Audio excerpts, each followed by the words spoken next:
The stated principles of organic agriculture are health, ecology, fairness, and care. But if you ask people why they buy organic, the strongest predictor was concern for their own health or their families. People may spend more for organic more for selfish rather than altruistic motives. Although organic foods may not have more nutrients per dollar, consumption of organic foods may reduce exposure to pesticide residues and antibiotic-resistant bacteria. Food safety-wise, they found no difference in the risk of contamination with food poisoning bacteria in general. Both organic and conventional animal products were commonly contaminated with Salmonella and Campylobacter, for example. Most chicken samples were found to be contaminated either way, with Campylobacter about a third, with Salmonella. But the risk of exposure to multi-drug-resistant bacteria, resistant to multiple classes of antibiotics, was lower with the organic meat. So they both may carry the same risk of making us sick, but food poisoning from organic meat may be easier for doctors to treat. What about the pesticides?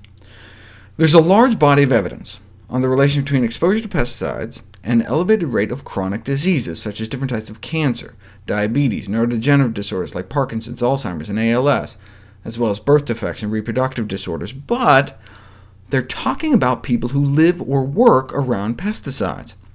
Take Salinas Valley, California, for example, where they spread 500,000 pounds of the stuff.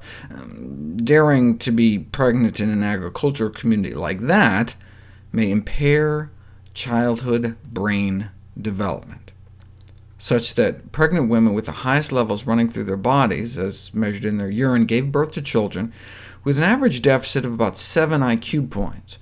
26 out of 27 studies showed negative effects of pesticide on brain development in children.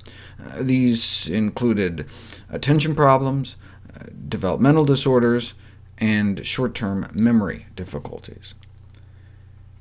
If you compare kids born with higher levels of a common insecticide in their umbilical cord blood, those who are exposed to higher levels are born with brain anomalies. And these were city kids. So presumably this was from residential pesticide use. Residential exposure to pesticides, like using insecticides inside your house, may be a contributing factor for cancers, like childhood leukemia, suggesting that awareness be increased among populations occupationally exposed to pesticides about their potential negative influence on the health of their children, though I don't imagine most farm workers have much of a choice.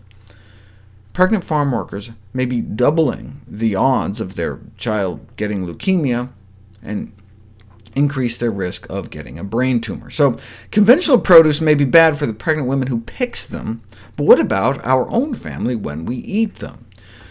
Well, first of all, just because we spray pesticides on foods in the fields doesn't mean it ends up in our bodies when we eat it, or at least we didn't know that until this study was published in 2006.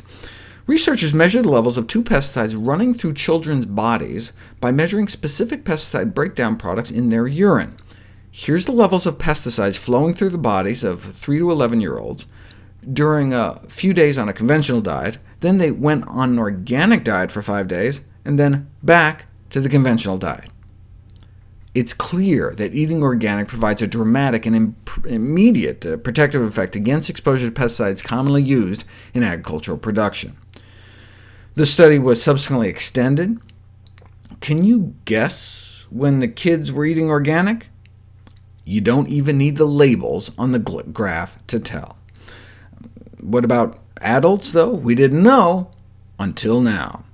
13 men and women consume a diet of at least 80% organic or conventional food for 7 days and then switched. And no surprise, during the mostly organic week, pesticide exposure was significantly reduced, and not just by a little, a nearly 90% drop in exposure.